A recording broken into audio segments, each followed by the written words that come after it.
Hello and welcome to our weekly high school football show on LowellSun.com. I'm Dennis Whitton, your host. Now, just when you thought it was safe to go and tab the Billerica Chelmsford and the Central Catholic Andover games as twin games of the century, bingo, the upset of the year takes place out at the Marshall Middle School field. That's where an unheralded Tewksbury team, coming off what their coach called was a horrendous week of practice, pulled the upset of the year against a previously undefeated Billerica squad. Now, the Indians were without their starting quarterback, Nick Laspada, who was hurt in practice the day before the game. But that only partially explains Tewksbury's unexpected 12-7 win.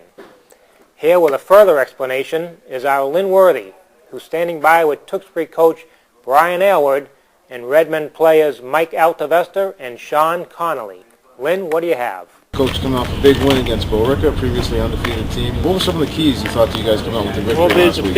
I think we're fortunate, obviously, with the the Spada kid being injured, and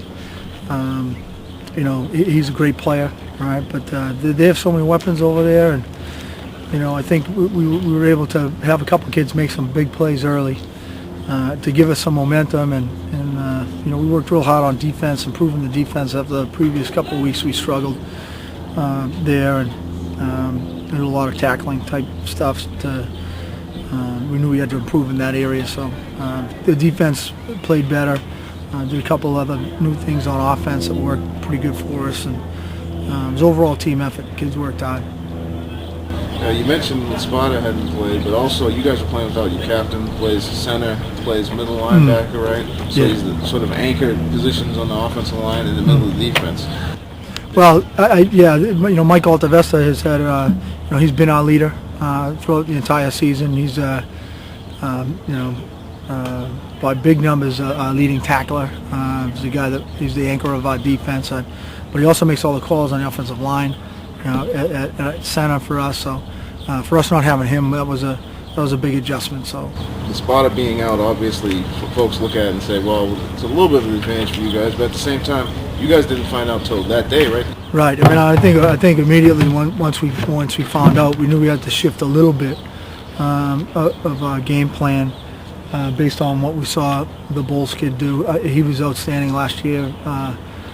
He looked like Peyton Manning in a JV game, for crying out loud, and we've seen him play before. We have a tremendous amount of respect for him, and like I said, all the weapons that they have. They're good kids up front, they good receivers, and we had to shift, at least our mindset a little bit to what we're going to do defensively, and the kids were good. The kids adapted, and they played hard, So. Now, how do you guys take the momentum from that big win against Billerica, one of the front runners to this point in the conference, and carry that over? You guys have Dracut this week coming in here to play you guys. Well, the big thing is to, just like we did, take a tough loss. You got to kind of get it out of your mind and move on. You got to move forward because,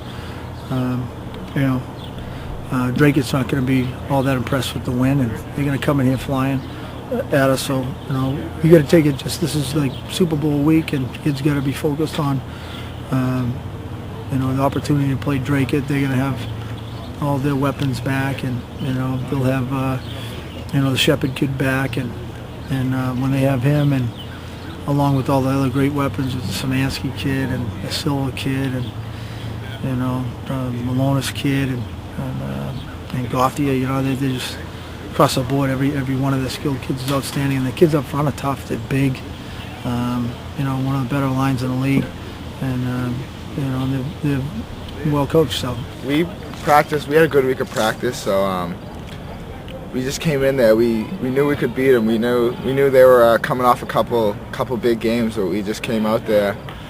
We just knew that they were, that they were overlooking us, and we just came out there and stuck it to them, and we just believed in ourselves the whole way. So, you're captain. You play offensive line, play in the middle of the defense, and you weren't able to play that game.